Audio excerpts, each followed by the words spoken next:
So what about the other 1% of the UFO phenomenon? Has there ever been legitimate sightings?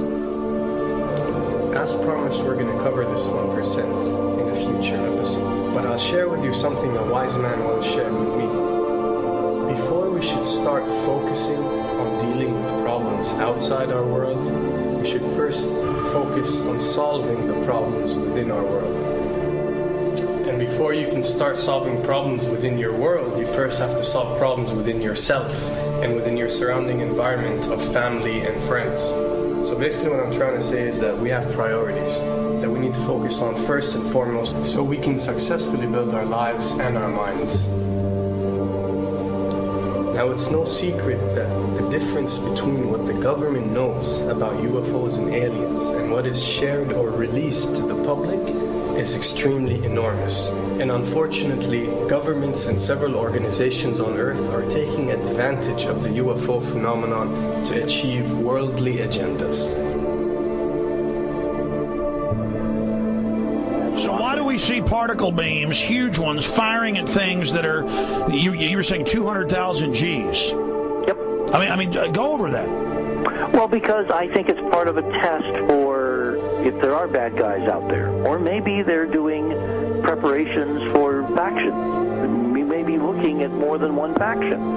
Remember, these groups tend to fragment. They fractally fragment so that you have wars within wars within wars. You know. But why would NASA release that footage? Well, remember, you've got all the good guys in NASA, and then you've got a few who are not good guys. The good guys don't know that there's something to keep secret. Remember, the lie's different at every level. They believe the lies they've been told. So when you set up a structure, an institution, which is supposed to be open and above board and is supposed to present live TV of the shuttle missions, they present live TV.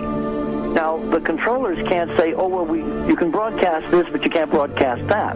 Because the honest guys will then say, sure. Well, why can't we broadcast that? So people always say if this was happening, it would come out, and it is coming out. Well, I mean, I agree with you. When you've got the Catholic Church saying we need to love the aliens, they're our brothers, when you've got every major denomination saying it, when you've got all the movies, and you've got, in the 80s, huge programs at the Olympics with aliens landing, fake aliens, and you've got huge things the size of 3 football fields floating over Dallas and stuff all over the place.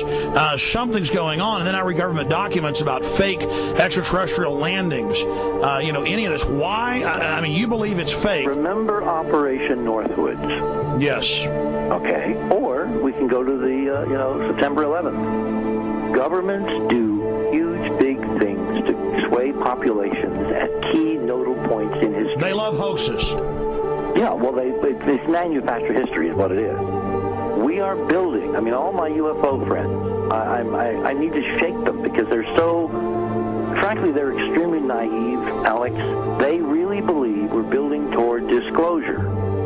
I believe we're building toward a mass, carefully manufactured fake event where ETs, who are really humans, who are really part of this secret clique, who are probably Nazis, who have developed and perfected their technology from World War II, which is why you've got to get, Joseph on. They are going to basically fake out the world. And there's an incredible window on the Nazi black ops programs, the compartmentalized, incredible high technology efforts that were being funded by the Nazi war machine, particularly toward the end of the war in a desperate effort to win the war, and they fastened their hopes on several key technologies, some of which appear to be the control of gravity itself, which again is a separate piece of data from my work, which came at this from a hyperdimensional physics perspective. I mean, we know there's a lot of suppressed technology. 20 years after the B-2 bomber was already in service, they declassify it. So we have a lot of cases of that. We know there's a whole shadow government.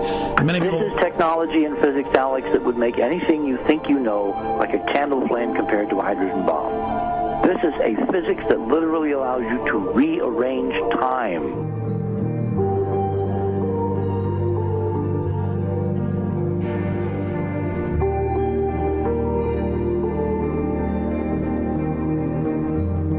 experiment. But I mean, imagine you've got all these compartments in these pyramids within pyramids of compartmentalization. That's why that's the New World Order symbol. And we don't know what they've got because they are so secret. We know they lie so much. We just know it's advanced. Mainline scientists say they're 30 years advanced. So Richard C. Hoagland, what I'm saying to you is, I'm entertaining what you're saying. I respect you. I think you're a great guy. My only issue is, like you said, dealing with what we know they could be up to. The fact, Alex, we have done experiments. We have our own data. We have experiments now from the Soviet Union. 30, 40 years when the Iron Curtain came down, when Glasnost finally prevailed, a huge amount of stuff was declassified from the KGB as well. And we now have put this data together. We not only know what the physics is, we know what it can do, we know what it's based on, we know how to make it work. We've seen in our own experiments ample evidence. We've seen experiments across the American landscape and even in Europe that vindicate various parts of this. And the latest thing I'm working on, it looks like von Braun himself was deeply involved in some of this early physics experimentation, but they're keeping all the good stuff for themselves. The reason is that if we got access to the good stuff, if we got access to the technologies, the energy, we wouldn't be worried about $4, $5 a gallon gas or $10 a gallon gas. We would live like people are supposed to live, all 6 billion of us who could live lightly on the earth, Alex, with this technology. And live longer. Absolutely, and better, and you could live to 200-300 and have the virility of your 20s and 30s. There's extraordinary medical breakthroughs, there's extraordinary physics breakthroughs, technology breakthroughs, energy. It's all been kept away. Think about it. We're already on a planet hurtling through space, all these wonders around you, and you've been taught it's bizarre to question, and that's because there's so many kooks in the alternative movement who do talk about ridiculous, Hollywood-style green men, instead of really looking at the shadow government and all these crazy secret societies that are admittedly running NASA and the shadow government. Now, ladies and gentlemen, during this talk that I'm going to give you, I'm going to explain to you the history of this phenomenon, who the secret government really is, and I will name them by name, the beginning group, the study group. I will tell you who they are today. I'm going to tell you what this is all about. I'm going to tell you who's selling drugs to your children, and I'm going to tell you why the United States government is afraid for you to find out what the truth is regarding UFOs.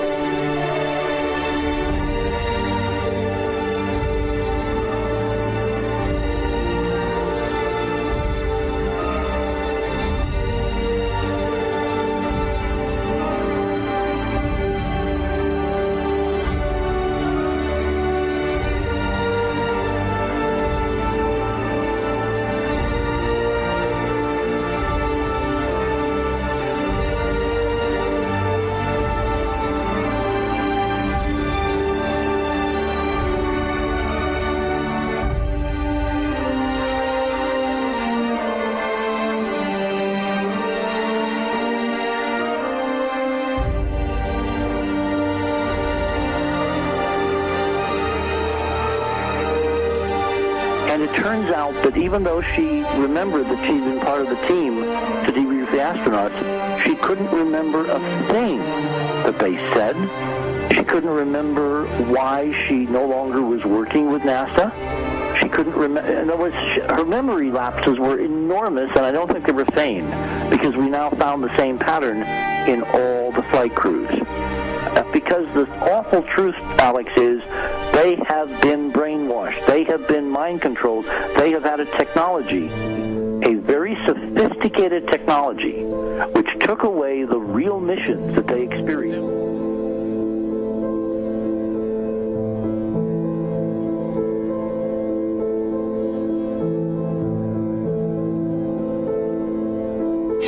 Sorry.